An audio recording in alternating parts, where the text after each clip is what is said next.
Okay, dito na naman tayo with my TRICOM members at ngayon pag-uusapan naman natin hindi yung mga rants natin at yung mga nangyayari sa mga nakaraan, pero pag-usapan natin din Richard at Mark kung ano ba yung pwede natin gawin moving forward because that's one of the main questions eh. Nagrally na tayo, nagalit na tayo, nagmumumura na tayo at nagsalita na tayo ngayon. Pagkatapos ng rally, what next? May mga nagsasabi nga na futile naman daw tong effort natin sa pagrarally kasi nga after you rally, ano ngayon? Wala, may nagbago ba? Meron bang epekto yung rally o wala? And how do we move forward from here? Kasi meron pa 2025, 2026, 2027, saka 2028. So I guess we'll start with either Mark on this one. Ano tingin mo pa natin gawin? No? Ito bago tayo mapunta dun sa 2028 elections na goal, di ba? Pero after nung mga rallies, ano yung susunod? Para sa akin, pantay. Magbabantay tayo. Bantayan natin yung bagong budget, bantayan natin yung mga kasong ipa-file, bantayan natin yung sa Sandigan Bayan, bantayan natin yung sa DPWH, and then we look for other targets. O tapos na tayo sa DPWH o ginagawa ng DPWH, anong next? Sa BIR, sa Customs, sa Agriculture, sa DepEd. So yun, I think ganun step by step, pero dapat we should remain vigilant. We should use yung power of social media to shame itong mga kurakot na mga officials na ito and pantayan na yung mga bagong set ng mga officials o yung mga bagong papasok na mga officials dito ay hindi na magkukurakot. Okay. So I think sumakses yung march, but what we need is a movement. So kilusan na talagang kailangan natin. So katulad ng pinag-usapan natin dun sa nakaraan na episode, dahil multiple organ failure ito, hindi lang ito problema sa DPWH, hindi lang ito problema sa pork barrel, mga discretionary budget.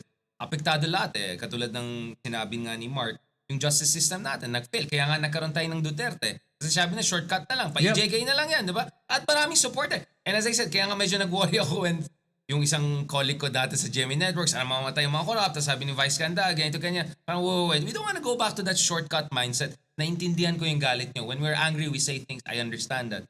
But we have to have a systematic solution to this. Kaya bantayan natin. Sino bang, ano yung mga regional trial court na mag-handle ng issue na to? Ano bang ginagawa ng DOJ? Sino yung mga prosecutors na in charge? Bantayan natin. Sino yung mga susunod na ombudsman na nire-recommend ng JBC? Should we push the president to choose person X rather than person Y? Like Remulla is getting all the air because of this legal harassment. But there's Team Henares, there are 3 people. Heidi Mendoza mentioned another person in one of our episodes recently. So we have to get the right ombudsman kasi ang daming powers ng ombudsman. Grabe, moto proprio. They can subpoena people, etc. Yung itong infrastructure commission, independent commission on infrastructure, let's look at it. Ano ba yung mandato? Ano yung momentum? Ano yung mga tao nandun? Ano yung laman nito? Ano bang ginagawa nila? Diba? I mean, to be, again, here, hindi naman nagbabalance ako, overbalance, but people forget actually Magalong and Lacson are very close friends. Yes. Right? I know people have been critical of our mayor in Baguio because of the things he has said about close sila kay Ponga, ganyan. But in fairness, the guy is also very close to Lacson. So part of me is hoping that there's a kind of a Lacson Magalong tag team. But that's not gonna be enough. We have to push for yung participatory budgeting and auditing.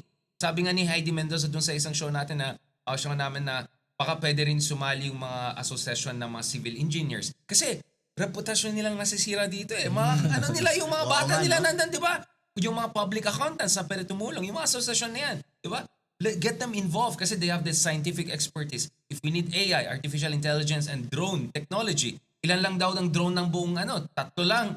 Ang daming flood control project, you need to have a proper monitoring. So we have to help. So as I said, the march was great, was amazing. Ito na yan, hundreds of thousands of people. I'm so happy with that. But as the Chinese say, sana that's the first step in a journey of 1,000 miles talaga, di ba? So yung journey of 1,000 miles, talagang ayusin natin, we have to move on all fronts. Because just like in multiple organ failure, you're saving the heart, you're saving the liver, and mahirap yan, but if you do it in a sustained and significant fashion, you can save the patient. And the patient here is our dying democracy, pare. Yeah, pero for me, yung mahirap talagang ginagawa natin ngayon, is the corruption kasi is systematic It is so deep and so wide na you will probably have to do a complete reset of all the departments, not just the DPWH. Ang natatakot ko lang ngayon na baka medyo short-sighted lang ang ginagawa ng gobyerno is pagkatapos ng DPWH baka okay na tapos na tayo. Hindi After the DPWH simultaneously. Honestly, if I were BBM right now, simultaneously gagawin ko, sabihin ko, sige, tingnan na rin natin yung mga iba't iba pang departamento. I would go after customs next. even now. As a matter of fact, kung pwede nga, Marcos should revamp the entire executive department. And when I say revamp, might be a good idea to start looking for other candidates, yung mga tulad ni Dizon, na from off of left field, walang experience sa DPWH, doesn't matter, ikaw mag-head. And what he's doing is dangerous. To be honest with you, I hope Secretary Dizon has a lot of security. Oo, kasi yung mga binabangga, billion-billion yan, they're willing to kill for that money, okay? From the Congress to mga contractor to mga senador, willing to kill yung mga yan. So, kailangan talaga maraming security. But sa akin, iniisip ko, what if Marcos, for example, magawa siya ng parang public application na kahit sino, kung sino, tingin mo, pwede kang gusto mo mag-head ng isang departamento, anong pwede mo gawin? Submit mo resume mo, ganun, tignan natin. Kasi if they bring an outsider in who is not yet corrupted, baka may magawang pagbabago. I really hope Dizon succeeds with this one. If he does, this is going to be a big legacy move. Not only for Dizon, for BBM. Could make even Dizon want to run for a public office at this point kung magawa niya to. Pero even matapos siya ng DPWH, he should move to another department and clean up that department as well. Yeah, I mean, for me, yes. One of the things you have to do is to normalize for adults to come in. Kasi may stigma eh. Remember, BBM couldn't get a lot of people to work in his government because there was a stigma, including his first pick to be a finance secretary, the former president of the BDO. I remember I was talking to people in the Forbes and the Richie people and they're saying, no one wants to work kasi mas stigmatized ka. Medyo nawala yung stigma because things turned out as way better than people feared. Nevertheless, I think there's still a stigma for big names to get involved. Remember, one of the justices was asked to be part of the independent commission, turned it down. Right. I think parang sakit ng ulo lang nakikita nila. I think we have to normalize that, guys, this thing could completely get out of control. We could have coup d'etat, we could have withdrawal. So, like we could have more chaos yung nangyari sa Menjola 10 times if this thing is not handled well. Kaya ako, talaga nananawagan tayo dun sa mga adults. People like Singson, right? Former secretaries. Not Chavit Singson. The good Singson. I think we called the Singson kasi tayo ng Singson. Akala ni Chavit siya yung tinatawagan. No, we're talking about Secretary Singson.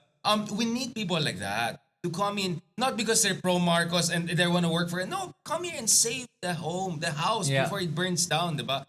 But as I said again, this is where it's a bit tricky. Para sa akin, as long as you have massive vote buying, corruption problem will come back. Because yun talagang root cause. Because if your main way of electing your top officials is through elections that are run on hundreds of millions, if not billions of vote buying, may problema ka talaga. So kasama din dyan yung COMELEC. We have to empower COMELEC. Kailangan kasuhan yung mga nahuhuling vote buying. But again, it's deeper than that. Kaya at some point, guys, we have to do outreach to communities. I know it's hard. Yung mga voter education hindi nag-work. Conscientization probably didn't work. But for me, what doesn't work is also bobotante kind of attacking people and dehumanizing folks. Kasi I know this is sensitive for you guys because you run in elections and nakakadismaya when you see people are expecting na may... Do you want to talk about that? Because I do actually. As long as there's vote buying, pare, hindi mawawalang corruption na yan. Pero, laking problema yun eh. Pero I want to give our voters a little bit more credit where it's due. And I think that people forget, matalino naman ang mga botante natin, to be honest with you. And karamihan hindi nabibili. Even in Mandaluyong, I don't think na nabibili ang mga yun. When I met the constituents, hindi naman sila yun. Basta magboboto lang dahil binayaran sila. Although they will take the money, some of them, I know, they took the money, pero sabi hindi ko naman talaga iboboto yung mga yan eh. Unless kasi sinungaling sila sa akin. But I believe in the sincerity of people in this way unless you show me otherwise. Ang tingin ko lang ang problema talaga ay beyond the vote buying is talagang naniniwala sila sa mga kandidato nila na mabuting tao to.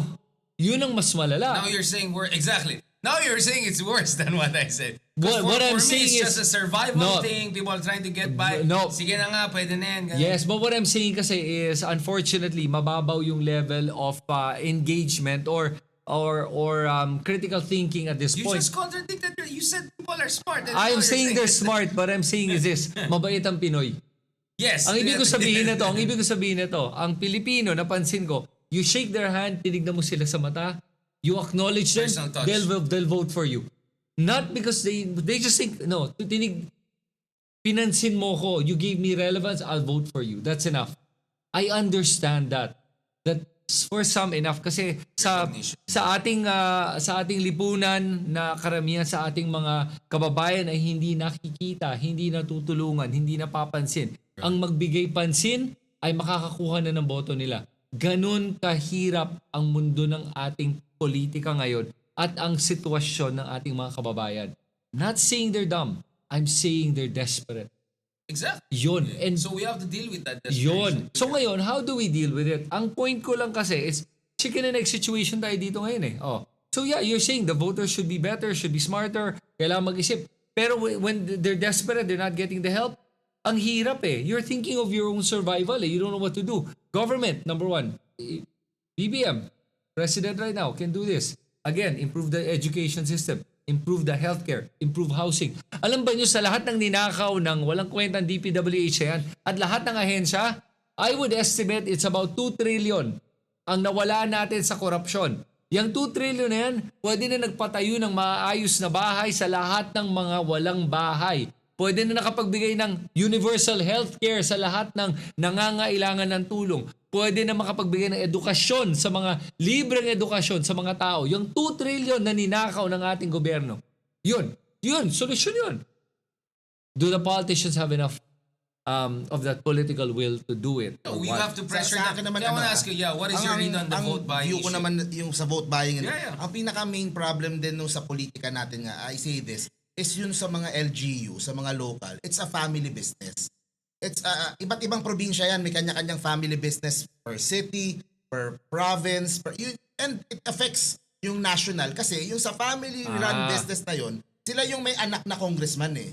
Sila yung tapos pag congressman ka na, susunod ka sa pangulo kasi you want to protect yung family business mo at home. Yeah. So ganun yung nangyayari sa halos lahat eh. So if you look at the different provinces, yun we talk about diba syempre gusto nating ma-eliminate yung vote buying, ma-eliminate yung ano. Kaso ang problema nga, it's almost impossible na tanggalin yung mga entrenched na political dynasties sa mga bawat probinsya. Right. Ilang probinsya lang tayo ang hindi hinahawakan ng isang political dynasty na family. Ang problema dyan, kapag ang may lakas lang na tumalo dun sa isang political dynasty na family, is a different political dynasty na family. Dahil sila yung may resources, sila yung may baluarte. Or sila artista, tapos na nanalo, nagkaroon ng sariling dynasty. Mismo, Yeah, yun. exactly. Hindi ko sinasabi siya, kaya ano, nga, hindi din ako ganun kaano sa artista. Kasi minsan, sila yung nagle-level ng playing field na sila yung tatalo dun sa dynasty. Kasi Pero mamaya gagawa rin yung asawa gagawa niya, sila ng yung sariling kapatid dynasty. niya, yeah. Yun ang nangyari din sa atin. Look at yung mga iba't ibang artista natin na may kanya-kanyang dynasty na. So yun yung isang root din na nakikita kong problema. We have provinces na hawak ng isang pamilya for the last 40 years. Yes, Diba? After most. Yung iba nga, baka during the martial law period pa lang, hawak na nung pamilya. There are instances na may nakakapasok na bago, pero ang problema, sila din yung nagiging politika. Napakahirap talunin yung mga... So I had a conversation with Justice Scorpion that ang suggestion is a people's initiative to ban political dynasties. Kasi di ba walang enabling law. Meron ito sa ating saligang batas, Yes. may provision, pero wala siyang enabling law. Kasi umasa tayo sa Kongreso na pumasa ng enabling law against 80% of their own membership, which is never gonna happen. So how does the people initiative happen? So if you can get, I think, 3% of every distrito or LGO and then more than 12% nationally. So if you can gather as many signatures, you can start a people's initiative.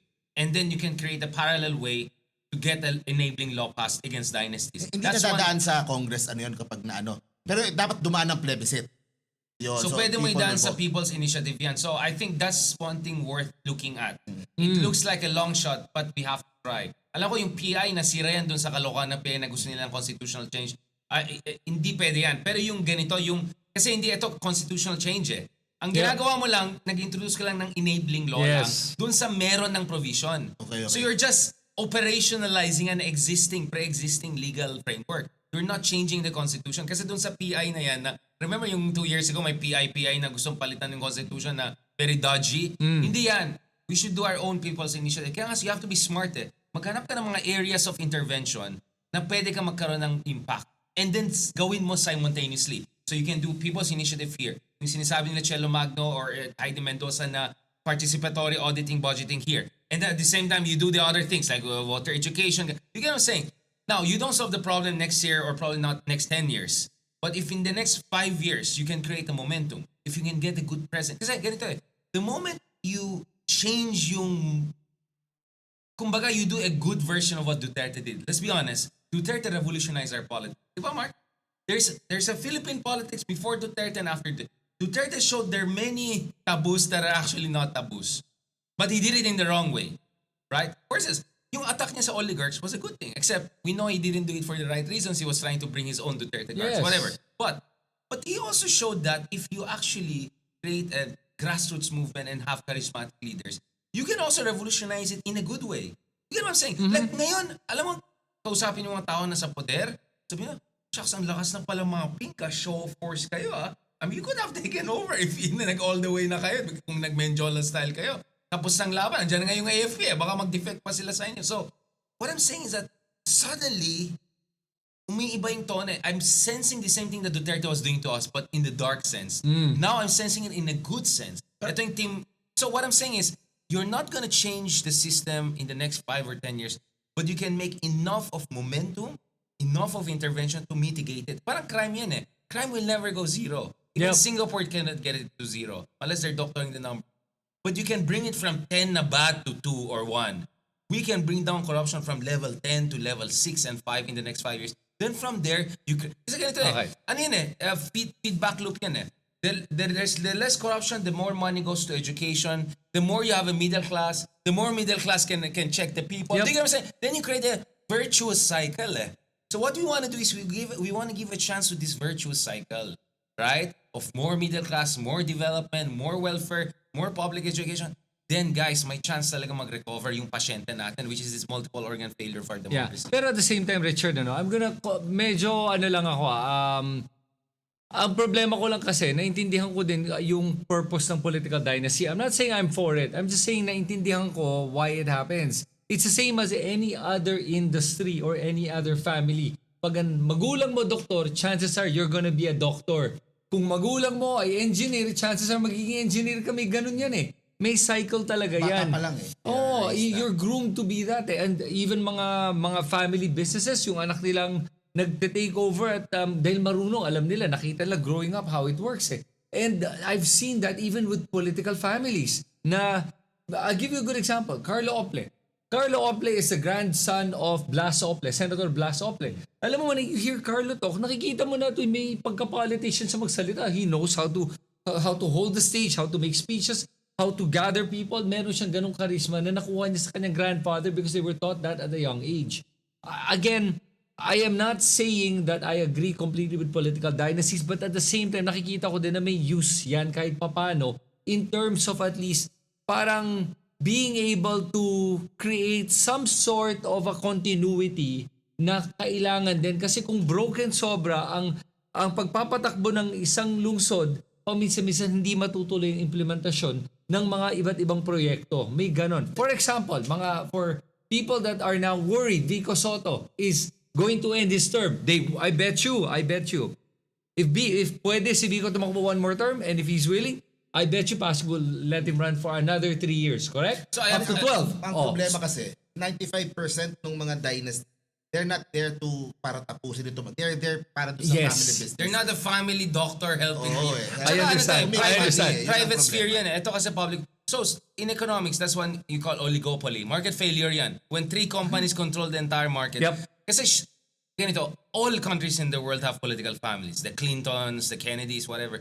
Pero it's the scale of domination. So you can talk about the Oples or not Ramos. But I don't know, at one point in time, the rectors were not too bad apparently. But you can talk about here and there may mga goodie, but they're exception to the rule. When you have 85% of your elected offices dominated by the dynasties, even if you have a few good families there, that means 67% of your system is completely corrupted. Pero pangatlo, that's why you're right na because of our history, because dominant tong families from the Spanish colonial era to American colonial era, and they were all smart. They were able to cut deals with different colonial masters. Nag-survive sila all the way in. Who were our first presidents? Who were common... Like, ito yung mga principales. Ito yung mga hacienderos nung panahon ng mga Spanish. Singsons, you can find them in the record in the 1870s and 80s. So what is your solution? You have to develop modern political parties to replace them. Because ang job ng political party is to raise fund. You know, I dated someone from Germany back in the day, and like a very ordinary person, like just like you know, Next thing I know, biglang nasa Green Party, biglang next thing I know, nasa poder. Like, no resources whatsoever. Because the party paid for everything. All she had to do was just to show she's strong, she has the merits. Qualified. Covered na lahat, pare. You don't have to worry about vote buying. You don't have to worry. So yun yung trabaho. Kaya nga, hindi ako nang sang-ayon dun sa tanggapin natin, ganyan talagang kultura. You know what? At some point, all countries in the world were super corrupt. You think Sweden was Sweden in 1900? You think Singapore was Singapore in 1950s and 40s? US was super corrupt. Well, still you get, but you're like gangs of New York, boardwalk. All countries started somewhere where we are right now. But at some point, they broke through. And for us to break out and break through, you need to modernize. And one way is create, like yung akbayan, di ba? Tignan mo yung mga, you think Riza Ontiveros spent from her own money? No, because she was part of it. Now, if you have more, you can have 100 more akbayans. Or you can have 100 times bigger akbayan. Principled parties. Exactly, pare. So akbayan is a kind of a small pilot project of what a modern political party looks like.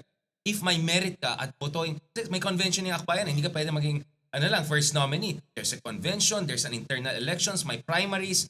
So if the Akbayan experience, it sounds like I'm being partisan, but I can vouch for Akbayan. It's a legit modern party. It just doesn't have the scale. And I discussed this with Justice Ascuna. You see, Justice Ascuna he framed 2 constitutions, including 1990. Yes. The second one, actually the party list was supposed to be proportional voting. So if we followed the original plan, Akbayan now should have 7 congressmen. Because they got 7%. Not 3. Yeah, but that was wrong eh. That was, kaya nga tama yung sinabi mo, nabantayan din yung, bakit ganun ang ruling ng Supreme Court na hanggang 3 lang? You can, so actually, if Akbayan were given the chance per the Constitution, and they had 5, 10, 12, dyan nagsisimula yung political parties. You go in Europe, you can become a legit party with 10 to 15 parliamentary members. Do you get what I'm saying? You're talking about a parliamentary system eh. Or even the current system. Ang point ko as long as we don't have real political parties, you're absolutely correct. The de facto alternative will be families kasi may coherence sila and they put their budget and money together, right? Pero that's basically gangster politics. This gang versus this gang. Yeah. We're just giving it a nice kind of a cultural twist. So for me, I completely say, the only way to move forward is to modernize our institutions. Not to be Western. We're not Western, but to modernize. Look at Taiwan, they have modern politics. Kahit nagsusuntukan sila, may coherence, may party. Korea, nagsusuntukan pero may party, coherence. Singapore, it's not a full democracy, but there's a solid, ruling party. Tayo, wala pare talaga eh. So, for us, our tragedy is it's such a feudalistic, backward politics on top of a very modern-looking American-style, Western-style law and constitution. Kaya hindi siya nagtugma eh. You have to find a way to put them together. Kaya ako open, I'm saying, I'm open to constitutional amendments, I'm open to this.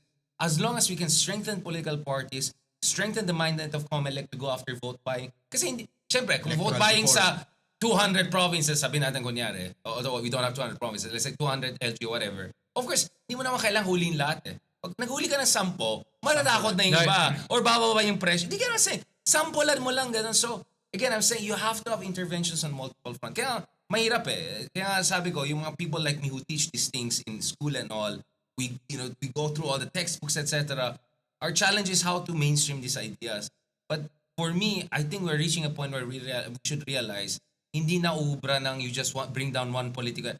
I always tell mga people, sorry I'm overdoing this, but even if Leni were the president, if yung kongreso mo ay dominated ng dynasty, if your justice, wala rin may limitasyon ng presidente. We saw that with Pinoy. He tried to do many good things but he couldn't do kasi sariling interest yung mga the Napoles issue, etc. So, kaya nga sabi ko, first of all, we have to understand this is the lay of the land.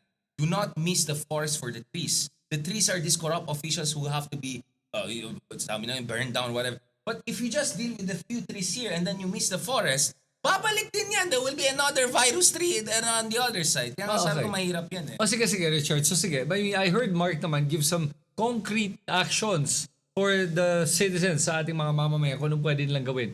Ano tingin mo ang pwedeng gawin natin ng ating mga mamamayan para naman makatulong na mag-progress tayo moving forward up to 2028? What can they do as ordinary citizens? Because let's face it, karamihan ng mga taong bayan natin na ngayon feel helpless. Majority feel helpless. Parang, what can I do? I'm mad, I'm pissed, I wanna do something.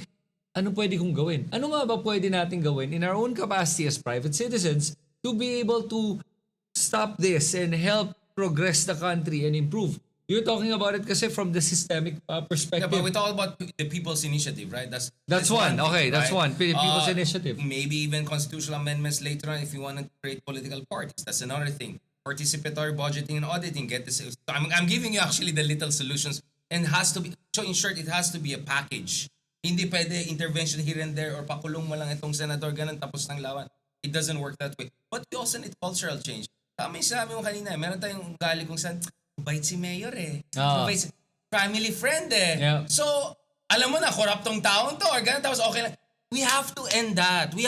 Ako, I can be civil, but I won't be nice to you kung talagang kurakot ng tao. I'll be civil, hindi ako bastos. I'll shake your hand, I'll talk to you ganun. But I'll be also very firm and ganun. I won't be extra nice. We don't need to be nice to bad people. Yeah. We should stop being, just because nice siya sa amin, or di ba the cynical thing is, galit lang sa corruption iba kasi wala silang nakuhang slide.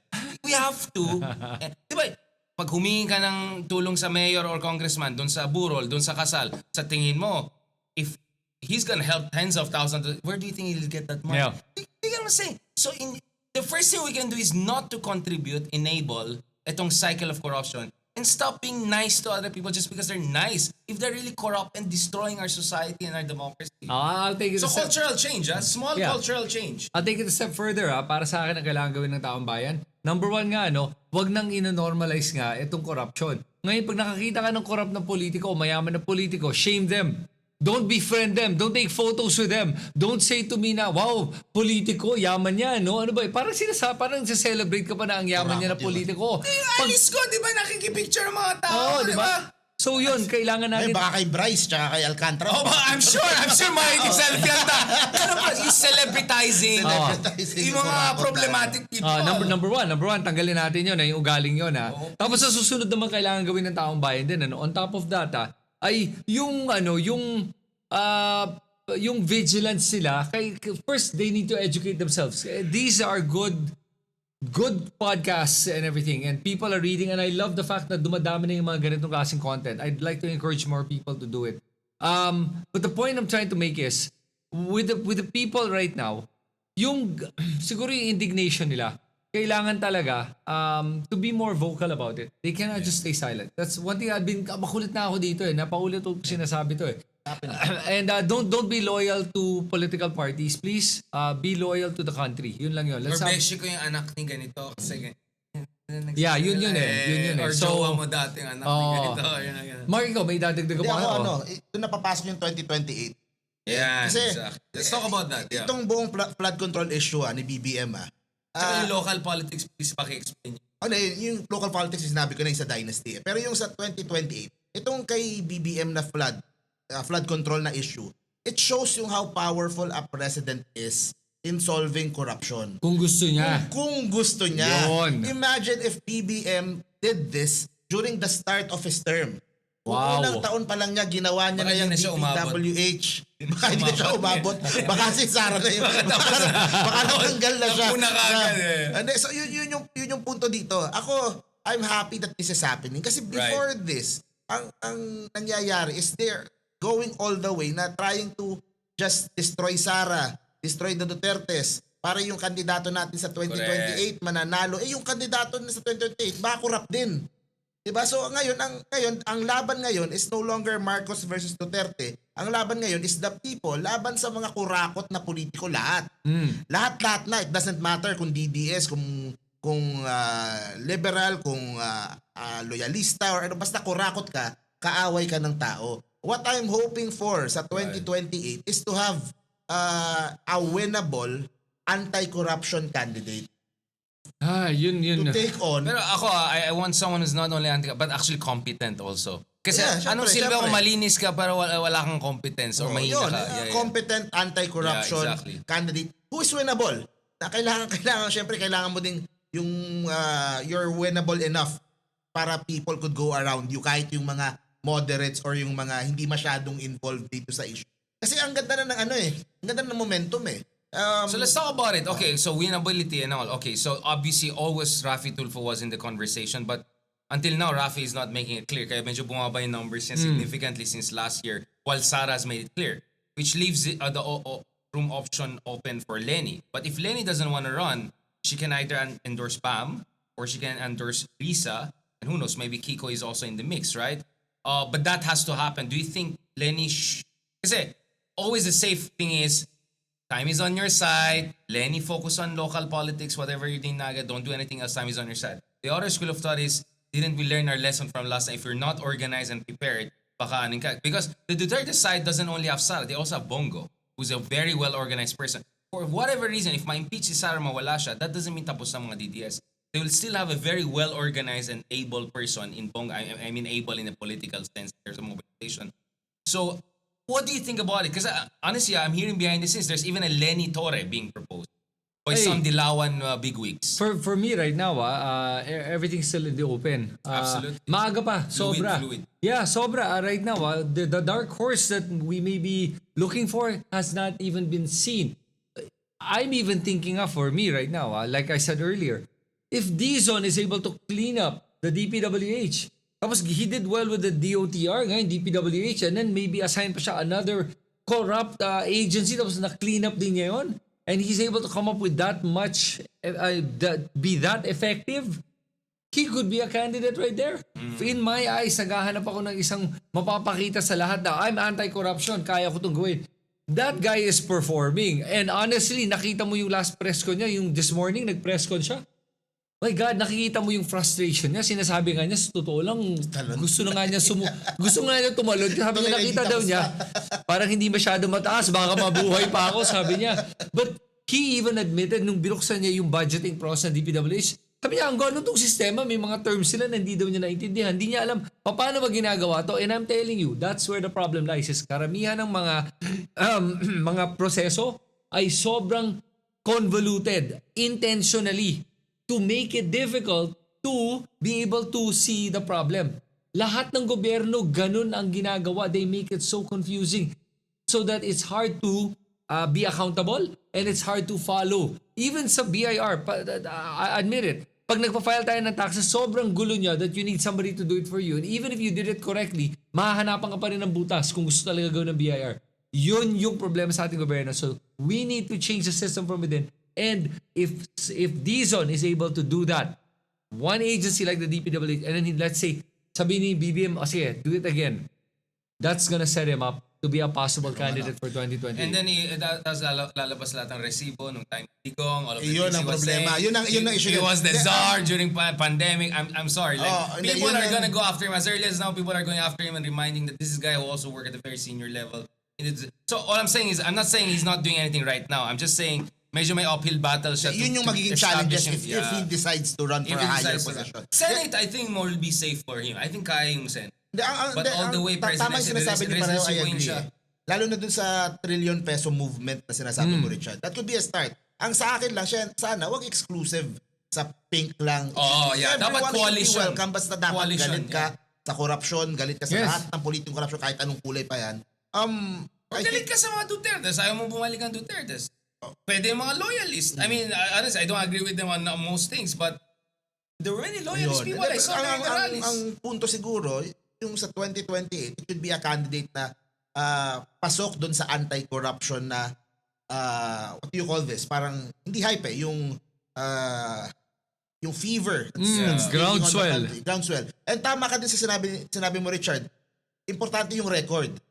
Yung pass mo. Kasi if you're an anti-corruption candidate now, tapos masilip ka 10 years ago, 5 years ago, if meron kang corruption na issue, that will haunt you then. Another candidate din na syempre lumalabas din because he's doing well dito sa Blue Ribbon. Although ang problema, he ran so many times na before. Lacson will have his next... I know exactly. Yeah. I think Lacson could have his moment. That's why he has to do well. Yeah. Even Magalong obviously has national... Maybe not president, but at least Senate or something. Yeah. Ako naman, since matagal pa tayo, may 2.5 years pa, although medyo imposible yung iniisip ko din, buti na open mo yung People's Initiative eh. Yeah. I want to... Thanks to Justice Carter, by the way. try na subukang mag-People's Initiative kasi merong moves ngayon to lower yung age to run for president and senator.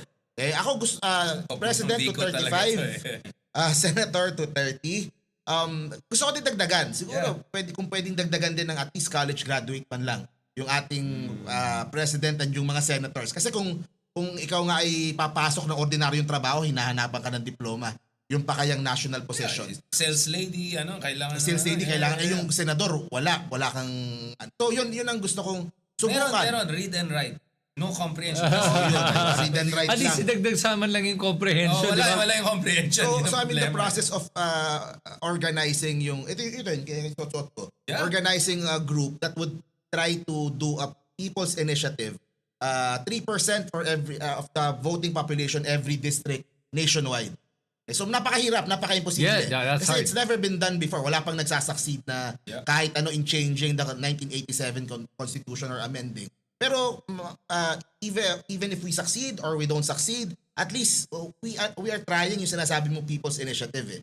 Kasi kung hindi man pumasok itong pinopropose ko na lowering the age, it could be for other things like political dynasty. At least masubukan natin kung paano ba yung proseso niyang people's initiative na ano talaga. Kasi ang problema dun sa huling PI nga, it's not driven by yung ano ng tao eh. It's more of, di ba, ang pinapagana siguro, baka pera yung pinapagana or ano. So, yun yung next na goal ko going into the next year habang malayo pa yung 2028. Sasabihin nung iba, for Vico Soto or ano, kung yun ang mangyari doon, then so be it. Pero I want to try. Ako, just a closing note, and I want to hear ikaw na lang mag-close itong episode na to. I've talked a lot in this episode. I just felt I had to get this in now. We need a package. You can see yung intervention.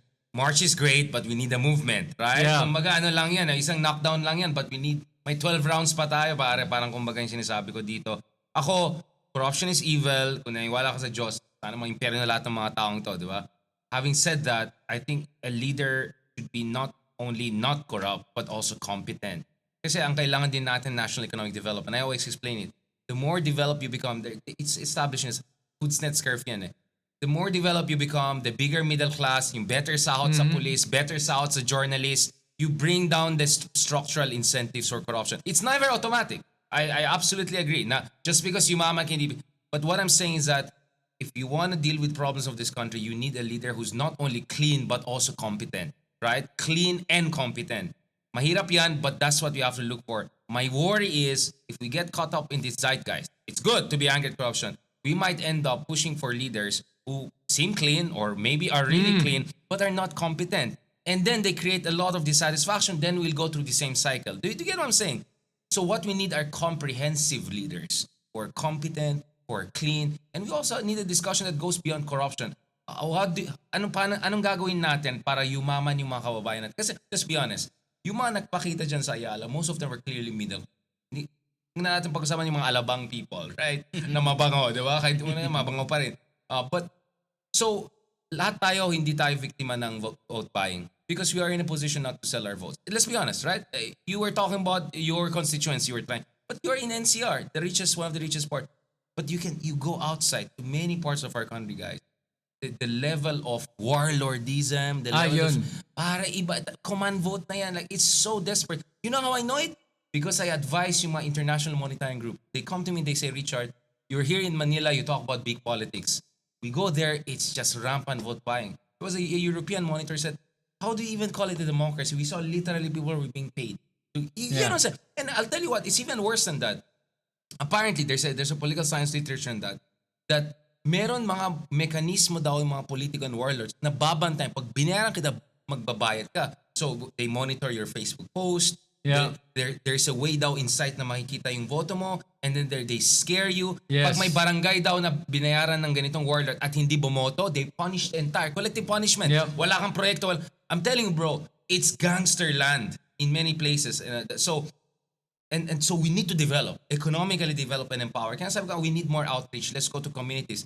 I'm sure there's a Mark Gamboa in every LGU. Na blogger na lumalaban for good governance. I'm sure there's a Chris Tan that is in. Let's go and meet these people. Let's empower them. Do you get it? Yeah. Because we're here in Metro Manila and NCR with the big middle class. We can have all of this nice conversation. Yes, we have urban poor, we have problems. But guys, our reality here in NCR is not the same in much of the country. Again, ako baka may mga persona ng gata na naman ako. I'm saying this from a position of compassion. So you need leaders who create the economic development conditions, at the same time malinis sila, and at the same time, itong parating sinasabi, bantayan mo rin sino yung mga nasa paligid niya.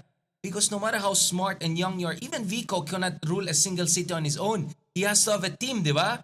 Imagine if you're the president, you need 10 competent secretaries, you need 200 competent undersecretaries and assistant secretaries. You get what I'm saying? So, for sino mga nasa paligid niya? Sino mga advisors niya? Kaya choosing good leaders is not easy. But if we do it the right way, then our country has a chance. Our country really, really has a chance and great potential. So I'm not only here to say, let's save this dying patient. I'm saying, this patient can become a strong and healthy person again. But we have to do the hard job. Do you get what I'm saying? Yeah. Because my worry is, balik na naman tayo doon sa basta malinis, daan matuwid. Pero you need more than daan matuwid. You need competent leader. Otherwise baka maku tayo. Otherwise baka sugurin tayo ng China sa West Philippine Sea. You get what I'm saying? These are the worries I have. Again, I'm looking at the forest and I'm making sure I don't get lost in the trees. Yeah, and again, goes back to the real issue at hand here. Wala pa tayong nakitang kandidato na kayang manalo and that's competent. Actually, marami tayong malinis. Marami tayong nakitang competent na mukhang malinis pero kaya bang manalo? Yun yung mahirap na yun. So kaya we have to nurture them. So yeah, how do we nurture them? Kasi kung pagpapanalo ang problema lang natin. Pero there, like for example, I'll give you an example. Risa Ontiveros. People know she's not corrupt. Even Jinggoy admits she's not corrupt. Sabi nga ni Jinggoy pag si Risa pa magnakaw, maniniwala kayo. Mukha ni Risa, saan ka Oo, pupunta, di ba? diba? Pero hindi kayo maniniwala kasi alam nating lahat hindi siya corrupt. Pero bakit nga ganun, Richard? Na, Mark, sabi mo sa akin, alam na nga ng tao, hindi corrupt si Risa. Pero ayaw Competent din siya. ba't ayaw siya ng mga ibang tao iboto? Ano ba ang nasa utak ng mga tao Kasi gusto to? nila iba yung tumakbo. I don't buy this, hindi siya winnable. Last time I checked, she became senator in 2016 and 2022. So what is it that's nonsense. drawing people to I think it's when they nonsense. do the surveys na biglang Risa only has less than 10% of the electorate tapos you have a Sara Duterte that has 30%? Ano ba talaga to? Like what is going on? Well, assuming the surveys are right, but ganito, if Leni does not run and endorse either Riza or Bam, may automatically 15% na sila. Then you're in the game. And then if Riza is also supported by elements of the admin who don't want Duterte to come back, then you're 20-25%. So honestly, I have a problem with I want the winnable one. My problem is the way people discuss the winnability factor. Okay. Actually, mali yung analysis The moment Leni endorses someone, if she doesn't run, automatically may 10 points na bump yan Yep. 10 to, whether it's Bam, whether it's Kiko, automatic yan pare. Then the next is negotiate also with elements na ayaw ng Duterte. Diba? Then you're competitive na So what I'm saying So yeah, I think Risa could be very competitive. I don't buy the argument. So what I'm saying is, or maybe let me ask you this, are you saying ba talaga that you don't believe in the surveys that he or she only has 3% right now, whatever that number Those is? surveys are scenario building, diba? If Leni, all run. But most of them will not run. Baka Rafi will not even run. Okay. Kaya nga, there are other sub-surveys na hindi nakita ng tao. I discussed this with Okta, for instance. There's actually a survey by Okta. On the record na kami, Yes. Actually, ang lakas ni Rafi, Risa together. And you know what's the strongest for the DDS side? Amy Duterte. My God, talaga. Hindi talaga. Because of the solid north, solid south na naman. So it's a reality. I mean, after everything... Parang unity ulit yan. Unity 2.0. Exactly. Yun. So, Worse. actually, there are surveys show, and kasi private commission to so hindi natin nakita. But iniscuss namin ni Prof. Ranjit Ryan, actually, Riza and Rafi are strong together. Yung RNR. No, I'm not saying they should run. I'm just saying, baka medyo, we're looking at the surveys na hindi pa natin nakita, or yung mga survey na mali, or yung mga survey na based on scenarios na hindi mangyayari. Because it's very possible, 10 will run or 2 will run. So, again, I'm not saying Riza should be the one. Or maybe I am saying that. But ang point is that maybe 2% siya if everyone else runs. But I don't think Riza will run if Leni runs. Yes, and of course. it's also possible Leni will not run at all and she'll endorse one of them. May automatic 10-15 points bump ka na. And so, in short, give others a chance. If you give chance to when I say others, not Leni, not Aquino, you're gonna say like, because 120 million Filipino tayo, but tayo umasa sa same people and same families always. And Leni, hasn't she sacrificed enough for this? Now, if Leni runs, people will support her, absolutely. But it's also possible she'll not run and someone else. So people should be open to a non-Leni candidate who will carry the torch for Leni and the movement and has competence and malinis and palaban. And then Philippines will really have hope. And as I said, Akbayan has grassroots mobilization. Diba? It has talents like Chel Joke, no, right? I mean, grabe, Percy, like, grabe yung tapang nila. No one can question that. But they will never be in position of ultimate power if we don't give them a chance, even in our discourse. So minsan problema ko yung diskurso ng winnability. Ano bang basihan mo? Have you seen the numbers? Have you seen the scenarios? Have you seen that? As I said, if Leni doesn't run, if she endorses Riza, automatically may 10-15 points na. Yeah. And at the same time, dadagdag ko lang that yun na nga why aren't we adding other names in the mix? There are a lot of great people. Yun din. Listen, for me, like, let's go off left field here a little bit. Like, for example, Laila De Lima in Congress. Absolutely. She's performing. Absolutely. She is performing. Like, even right now, today, sa Kongreso, siyang kumukontra sa ating budget na sa GAB. You're not Sinasabi level niya, the field. Actually, you're to the heart of the right. issue. Thank you for raising yun yung that. point ko eh. Marami dyan eh. Absolutely. And well, now then you're talking about lowering the age of lowering the age of our president, and then you might get somebody like Barzaga. Iko Barzaga. Barzaga for president. For some reason, hindi ko talaga maintindihan yung mga DDS na bakit talaga mahilig sila sa mga baliw. Yun lang Well, Duterte, I mean, right. Or mga kriminal or mga It's consistent. mga kawatan, yung mga ganyan. Yun na talaga palagi. Yan ang palagi sinusuportahan eh. And that makes me really wonder about the sanity of some people talaga. Na ang mas prefer nila ay yung the more crooked you are, the more they like you. And the reasoning is at least siya tapat, nakikita ko na. Honest siya sa kanyang kalokohan. Oh, exactly. Humaharap siya kung ano siya talaga. Yan ang problema. Dude, sandali lang. Ang sinasama mo yung mabait, hindi siya honest sa mabait na may kurakot siya. Eh, kahit yung mga kurakot, naniniwala nga na matino siya. Lacson for me is also a good... We discussed him actually already. Exactly. From what he's saying, from how he's performing in the Senate as Blue Ribbon, I am so far impressed. And I'm not a fan of Lacson. In the last administration, I had so much criticism on GMRC nga ako di ba? Inaway niya ako dati. Yun, di ba? Pero wala now, kami GMRC ni Leni. pero ngayon nakikita ko that Lacson is okay, may possibility. Again, mga Tulfos, I'm not a fan of them, but hey, listen. Maybe Erwin, if not Rafi. Erwin could be the candidate of the admin. Sure, because he's now stepping up when Rafi is not. He's stepping up. Some of the things he says I don't agree with, including bending the law, pero at the same time, hey, listen, meron akong ngayon parang slogan anyone but Sara ako ngayon ABS. ABS naman. ABS talaga ngayon. Ito na, bumalik na sa inyo yung Obviously, ABS. Bongo will be in the mix also, as I mentioned. No. Actually, going back to Leila De Lima, I will end on this point. Again, I don't want to go to the Sentry Leni thing, right? Okay, but let me just say, pag andun si Leila, everyone will go. Meron siyang ganito. She's the gravitational force within the progressive thinking. Pag si Leila nagsalita, lahat makinig.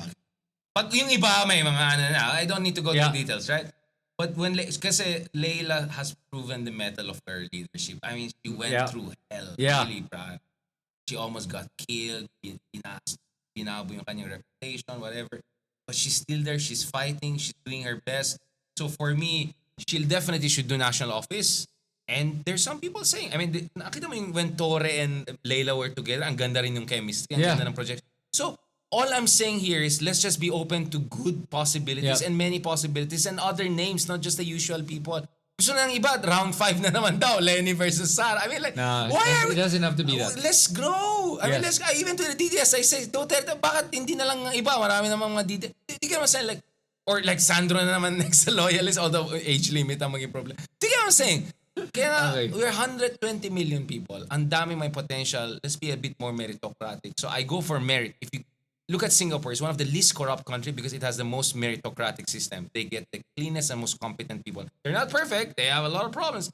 They're not very democratic, but they're meritocratic. Okay. And yun yung kulang sa ating system. So sige, I'll end with this. Ang hamon ko sa ating mga kababayan ngayon na nanonood ay all 120 million Filipinos, I ask you this question. Ano ang tingin yung pwede nyong gawin beyond just going to the rally para makatulong sa ating bansa? Anong pwede nyong gawin in your own capacity that you believe will help our country and our government?